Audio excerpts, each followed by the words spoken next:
Good morning बच्चों। आज हम लोग एक बार फिर 12th की फिजिक्स में जो टॉपिक कल चल रहा था उसी के आगे एक और नए टॉपिक के साथ डिस्कशन करने वाले हैं जो आपकी परीक्षा के दृष्टि से बहुत ही महत्वपूर्ण है।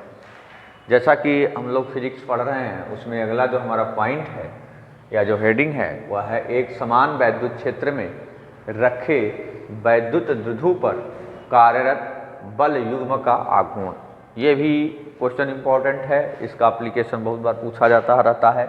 आप इसको ध्यान देंगे, कोई एक समान विद्युत क्षेत्र होगा। सबसे पहले हम ये देखेंगे बनाएंगे कि एक समान वैद्युत क्षेत्र ले लेंगे, ये याद रखेंगे। छोटी सी बात है कि आप एक समान वैद्युत क्षेत्र पहले मान लेंगे। पॉइंट से ही क्लियर होता है बच्चों, फिजिक्स में जब आप डेरिवेशन करने जाते हैं तो जो हेडिंग है या जो पूछा रहता है क्वेश्चन, उसी क्वेश्चन से ही आधी चीज़ें मिल जाती हैं हमको। तो देखिए, एक समान वैद्युत क्षेत्र में रखे वैद्युत द्विध्रुव पर, ये द्विध्रुव लिखा हुआ है, ध्यान दीजिएगा, इसको इलेक्ट्रिक डायपोल भी कहते हैं, पढ़ाया जा चुका है। वैद्युत द्विध्रुव पर कार्यरत बल युग्म का आघूर्ण।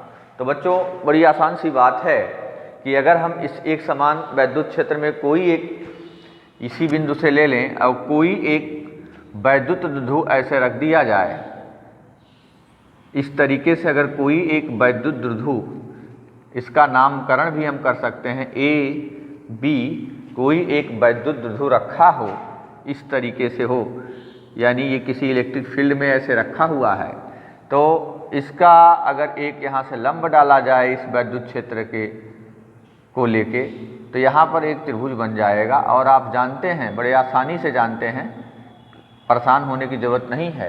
वैद्युत द्विध्रुव अगर है तो उसके लिए आप बहुत ही आसानी से इनके बीच की जो दूरी है वो आप जानते हैं हमेशा 2l ही ली जाती है। ये जो दूरी होती है आप जानते हैं ये 2l है।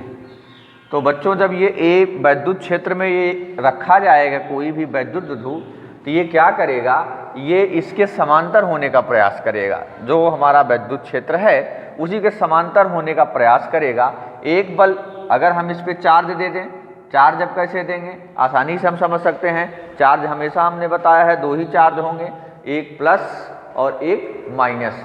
तो अगर ये प्लस क्यू चार्ज हो यहाँ पर और यहाँ पर कौन सा चार्ज हो, माइनस क्यू चार्ज, तभी तो ये द्विध्रुव आघूर्ण बनेगा या द्विध्रुव बनेगा। तो आप ये देखिए कि इसका द्विध्रुव ये हो गया, क्लियर। अब ये होने के पश्चात ये क्या करेगा, ये इस एक समान वैद्युत क्षेत्र के समांतर होने का प्रयास करेगा। एक बल तो यहाँ पर लगेगा प्लस क्यू के कारण, ये इसको इधर करेगा, एक बल ये भी लगाएगा माइनस क्यू के कारण। अर्थात इसीलिए टॉपिक में लिखा गया है एक समान वैद्युत क्षेत्र में रखे वैद्युत द्विध्रुव पर कार्यरत बल युग्म का आघूर्ण। इस बात को विशेष ध्यान देंगे, जो चित्र बनाए हैं हम, इस चित्र को आप लिखेंगे, माना कोई एक समान वैद्युत क्षेत्र ई है, ये एक समान वैद्युत क्षेत्र है, ठीक है, और जिस पर बल भी लगेंगे। अब आप देखिए यहाँ पर बल की बात हम करेंगे तो ये प्लस क्यू चार्ज के कारण अगर हम देखें इसकी डायरेक्शन ये होगी, जो बल इसको इस तरीके से इसको ऐसे करने की कोशिश करेगा तो वो बल हमारा क्या कहलाएगा, हम जानते हैं E इज इक्वल टू क्या होता है बच्चों, एफ अपान क्यू। क्यू भी लिए हैं हम बड़े आसानी से, जानते हैं इसको। तो हम अगर इस बल की बात करें तो बल F बराबर क्या देगा, आप देखिए F बराबर देगा Q इंटू ई। बहुत आसानी से हम समझ सकते हैं कि अगर इसके बल की बात करें तो ये F इज इक्वल टू क्या मिल जाएगा बच्चों, क्यू ई। यही बल लगेगा इस प्लस क्यू चार्ज के इस द्विध्रुव पर, जो इसको समांतर करने की कोशिश करेगा। किसके समांतर करने की कोशिश करेगा बच्चों, एक समान वैद्युत क्षेत्र के समांतर इसको करने की कोशिश करेगा। और एक बल माइनस क्यू के कारण लगेगा इस पे, तो ये भी क्या करेगा, ये भी इसी के समांतर करने की कोशिश करेगा। अर्थात इसकी डायरेक्शन जो होगी वह लंबवत होगी। तो ये भी एक बल है और इसी तरीके से हम इसको कहते हैं बल युग्म का आघूर्ण। यानी जो बल युग्म काम कर रहा है इस पे, एक इसकी और एक, और ये क्या है, अब ये उसका उल्टा काम करेगा, ये इसको ऐसे करने की कोशिश करेगा। तो कहने का तात्पर्य है कि एक समान वैद्युत क्षेत्र में कोई वैद्युत द्विध्रुव रखा है और उस पर कार्य करने वाले बल युग्म के आघूर्ण की हम बात करेंगे। तो पहले हम देखते हैं प्लस क्यू चार्ज के कारण या वैद्युत द्विध्रुव के आवेश प्लस क्यू पर, ऐसे भी लिख सकते हैं हम, वैद्युत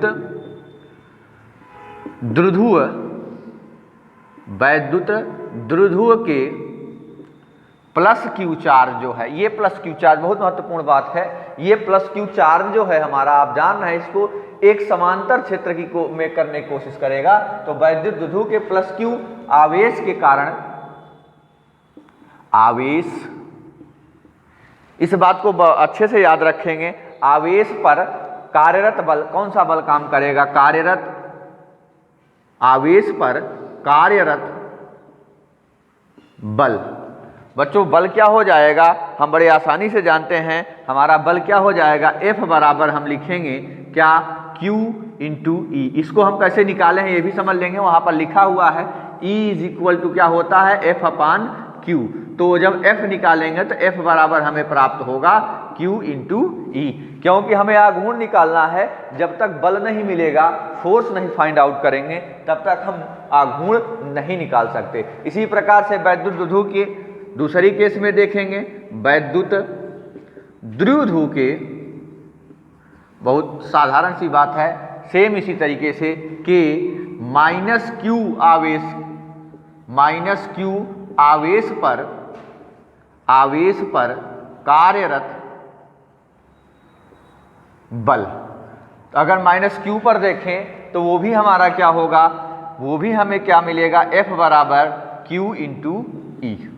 बस इतना ध्यान देना है कि दोनों बल में अंतर कुछ नहीं है, एक बस दिशा का अंतर है, एक डायरेक्शन का अंतर है। एक इस डायरेक्शन में इसको करने की कोशिश करेगा, एक इस डायरेक्शन में, अर्थात ये एक समान वैद्युत क्षेत्र में रखे गए किसी वैद्युत ध्रुव पर कार्य करने वाले बल युग्म हैं, जो इसको दोनों को बैलेंस करने की ये देखिए, इन दोनों को जो बल लगेंगे, अगर हम इसको कह दें F1 यहाँ लग रहा है और F2 यहाँ लग रहा है, दोनों मैग्नीट्यूड में बराबर हो जाएंगे, ध्यान दीजिएगा। अगर F1 F2 लिख दें तो कोई दिक्कत, लेकिन हाँ इनकी डायरेक्शन अलग है, दिशा, और जब डायरेक्शन अलग होती है तो सीधी सी बात है, हम देखिए इसके मैग्नीट्यूड को सेम मानेंगे, इसका भी मैग्नीट्यूड है सेम है, इसका भी, लेकिन बल F1 और F2 लिखने का मतलब यह है कि जैसे न्यूटन के तीसरे नियम हम देखते हैं, परिमाण बराबर होता है लेकिन उनकी डायरेक्शन अपोजिट होती है, वैसे ही ये दोनों बल मिलके, बल युग्म का मतलब ये दोनों जोड़े या दोनों युग्म मिलकर इसको क्या करेंगे? एक समान वैद्युत क्षेत्र में उसके समांतर करने की कोशिश करेंगे,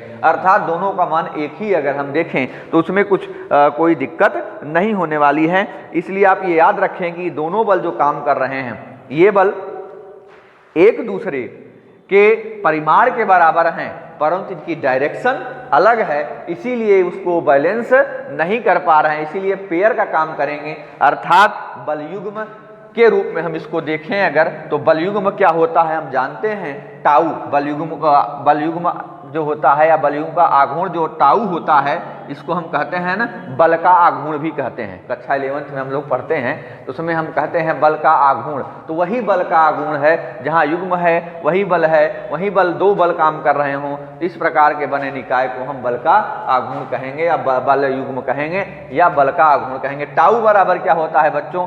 कार्य करने का, तो इसको याद रखिएगा, बल युग्म का आघूर्ण जो हमारा होता है तो उसको हम लिखेंगे किसी एक बल का परिमाण, दोनों बल में से किसी एक बल का परिमाण लेंगे, किसी एक बल का परिमाण, सिर्फ एक बल का परिमाण लेंगे। ये टॉपिक महत्वपूर्ण है आपके लिए, कोई भी एक बल का परिमाण ले लीजिए। डायरेक्शन देखिए बल की अलग अलग है, डायरेक्शन की हम चर्चा यहाँ पर नहीं करने वाले हैं, क्योंकि हमें बल युग्म निकालना है और उसको आसानी से हम फाइंड आउट कर सकते हैं। अब इनका अगर नामकरण देखिए, ये A है, ये B है, इस पॉइंट को अगर C कर दें तो इस जो यहाँ पर जो बल काम कर रहा है उसकी लंबवत दूरी याद रखिएगा, किसी एक बल का परिमाण गुणित उस बल से उसकी लंबवत दूरी, या लिख सकते हैं बलों के बीच की लंबवत दूरी, इसको लिख सकते हैं बलों के बीच की लंबवत दूरी। तो लंबवत दूरी देखिए F1 और F2 के बीच की लंबवत दूरी यही है। ये जो है ये बिंदु, ये इस बिंदु को हम मान लेंगे ये क्या है AC। अर्थात अगर हम इसको बल के टर्म में लिखें तो टाउ बराबर क्यू ई इंटू और क्या है बच्चों, ध्यान देंगे क्यू ई इंटू ए सी। तो ए सी का मान हम निकालेंगे, आसानी से प्राप्त होगा, कोई दिक्कत नहीं करेगा। इसको याद रखिएगा कि टाउ बराबर ये जो मिल रहा है क्यू ई इंटू ए सी, ये टाउ बराबर मिल गया। अगर क्यू ई तो हमें पता है ये F1 या F2 का मान है, समीकरण नंबर 1 या 2 को जो भी बना लीजिए, कोई दिक्कत नहीं करेगा। तो अगर ये हमारा ये बल है तो ये क्या है, इसकी लंबवत दूरी। अब लंबवत दूरी को हम आसानी से निकाल लेंगे या डायरेक्ट भी लिख सकते हैं। कोई भी एक त्रिभुज ले लेंगे और उसमें देखेंगे साइन थीटा बराबर क्या है, तो साइन थीटा मिल जाएगा, तो AC की दूरी भी मिल जाएगी आसानी से। तो देखिए अब इसी पर हम लिख सकते हैं क्यू ई। अब उसकी लंबवत दूरी जो होगी, देखिए 2L तो आप जान रहे हैं कौन सी दूरी है बच्चों, 2L। तो आप जान रहे हैं ये जो डायरेक्शन होगी 2L साइन थीटा होगी, क्योंकि लंबवत दूरी की बात कर रहा है। दोनों के बीच की दूरी 2L है और साइन थीटा का तात्पर्य ये है कि साइन थीटा जो है वह लंबवत दूरी की जब बात करता है, आप जानते हैं लंब हो या और क्या है वर्टिकल और हॉरिजॉन्टल, दोनों बात हम कक्षा 11 में आपको पढ़ा चुके हैं। तो AC की जगह हम लिख सकते हैं 2L साइन थीटा। अभी इसको हम देखेंगे कैसे निकालते हैं, Q E into 2L sine theta.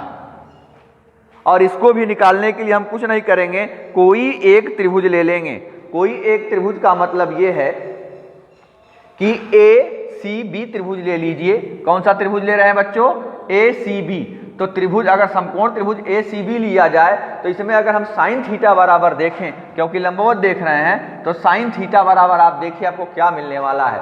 आप सीधी सी बात है, साइन थीटा बराबर क्या होता है, लंब। ये आपको पता होना चाहिए, अगर नहीं पता है तो आप ऐसे भी याद कर सकते हैं, लाल बटा कक्का से आप बहुत पहले से आप पढ़ते आ रहे हैं, ठीक। तो आप इससे भी निकाल सकते हैं लंब बटा कर्ण। तो आप अब देखिए ये हमारा अगर लंब है, ये आधार होगा तो यही इसका कर्ण होगा। तो आप देखिए साइन थीटा बराबर आप क्या लिख सकते हैं, AC बटा, और AC ही हमें निकालना है, AC बटा 2L।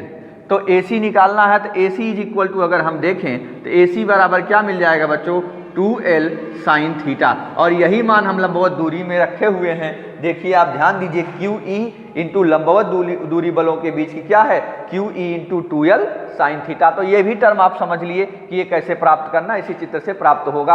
अर्थात अगर हम देखें जो हमें सूत्र प्राप्त हो रहा है वह क्या मिलेगा बच्चों, टाउ बराबर आप देखिए क्यू ई। अब इसी को हम क्या करेंगे, आगे इसका गुणा करेंगे, इसमें थोड़ा सा इसको मिटाना पड़ेगा।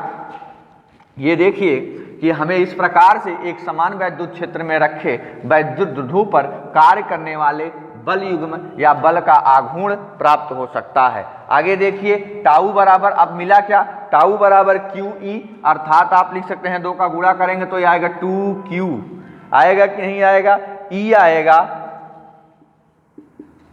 2QEL sine theta. तो अब देखिए 2QL बराबर हम जानते हैं P बराबर क्या होता है बच्चों, 2QL।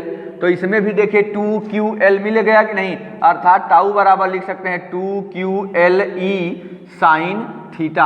और ये टर्म हमें क्या दे देगा, ये जो है ये आप जानते हैं, ये द्विध्रुव वैद्युत द्विध्रुव के लिए P बराबर 2QL हम प्रूफ कर चुके हैं। तो टाउ बराबर आप देखेंगे क्या मिलेगा, P इंटू या PE साइन थीटा।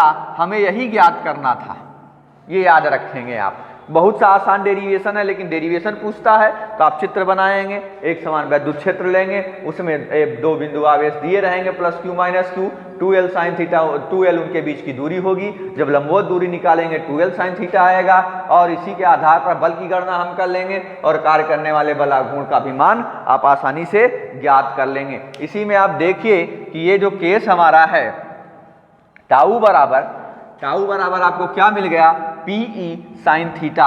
P क्या है आप जानते हैं, वैद्युत द्विध्रुव के लिए आप वैद्युत द्विध्रुव का आघूर्ण चर्चा हम कर चुके हैं, और वैद्युत द्विध्रुव P बराबर 2QL भी बताया जा चुका है। तो अगर इसी को हम क्या करें, सदिश रूप में लिखें। अगर थीटा बराबर लंबवत ले लिया जाए, क्योंकि एक समान जो हमारा विद्युत क्षेत्र है उसके लंबवत रखा हुआ है, तो थीटा का मान क्या हो जाएगा, 1 हो जाएगा। तो आप अगर देखिए टाउ बराबर आपको क्या मिलेगा, PE, ये भी मिलेगा। इस केस को भी हम देखेंगे, लेकिन अगर वेक्टर फॉर्म में इसको लिखना हो, वेक्टर फॉर्म का मतलब ये है कि सदिश रूप में अगर इसे लिखें तो टाउ बराबर P क्रॉस E।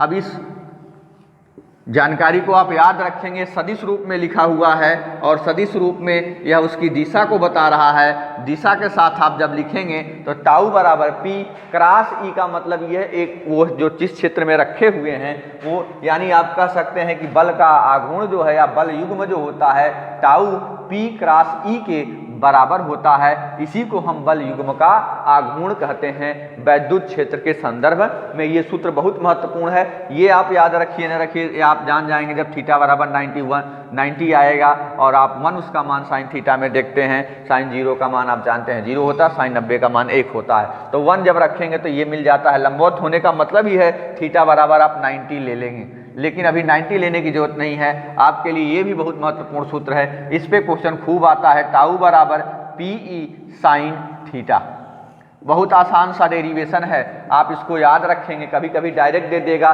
कि प्रूफ कीजिए या सिद्ध कीजिए कि एक समान वैद्युत क्षेत्र में रखे गए किसी वैद्युत ध्रुव पर कार्य करने वाले बल आघूर्ण का सूत्र स्थापित कीजिए, या इसी प्रकार से कह देगा किसी एक समान वैद्युत क्षेत्र में रखे गए किसी बिंदु आवेश या 2 बिंदु आवेश रखे गए हैं जिनके बीच की लंबवत दूरी इतना है और उस पर कार्य करने वाले वैद्युत ध्रुव का बल आघूर्ण इतना है, तो आप वैद्युत क्षेत्र की तीव्रता निकालिए। तमाम चीज यानी 3 टर्म इसमें निकालने की बात करेगा, या टाउ पूछेगा आपसे, या P पूछ सकता है, या E पूछ सकता है, और थीटा भी अगर पूछ लेता है तो थीटा भी आप निकाल लेंगे। अगर साइन थीटा बराबर आप निकालेंगे तो आप क्या लिखेंगे, टाउ अपान P क्रॉस E, ऐसे भी आप निकाल सकते हैं। जो भी आपसे यानी जो पैरामीटर आपसे क्वेश्चन में पूछेगा उस पैरामीटर को आप आसानी से ज्ञात कर सकते हैं। इसके और कई केस आपके सामने आएंगे, लेकिन आप इसके वेक्टर फॉर्म को भी अच्छे तरीके से तैयार कर लेंगे। आपको कोई अगर इसमें दिक्कत होती है तो बड़ी ही आसानी ढंग से आप इसको पूछ सकते हैं। बहुत आसान सी बात है, एक बार फिर हम इसकी चर्चा कर देते हैं।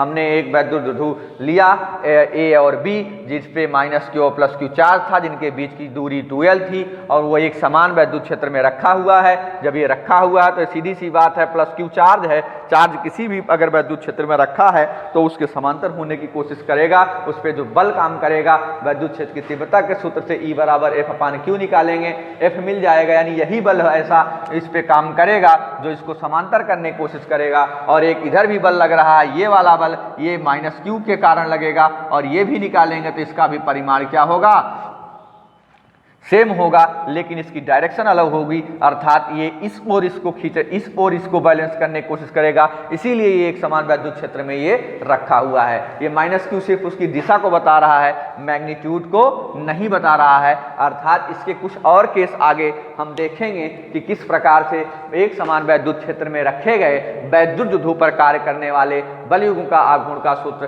टाउ बराबर PE साइन थीटा प्राप्त हुआ, और उसी का सदिश रूप हमने देखा टाउ बराबर P क्रॉस E किस तरीके से आपके सामने प्रस्तुत किया गया है। इसको आप अच्छे से तैयार कर लेंगे। जिस प्रकार से हम इसका डेरिवेशन आपको बता रहे हैं, जितने भी डेरिवेशन आप बोर्ड के एग्जाम में करके जाएंगे उतना अच्छा नंबर आप फिजिक्स में पाने वाले हैं। बहुत बहुत धन्यवाद।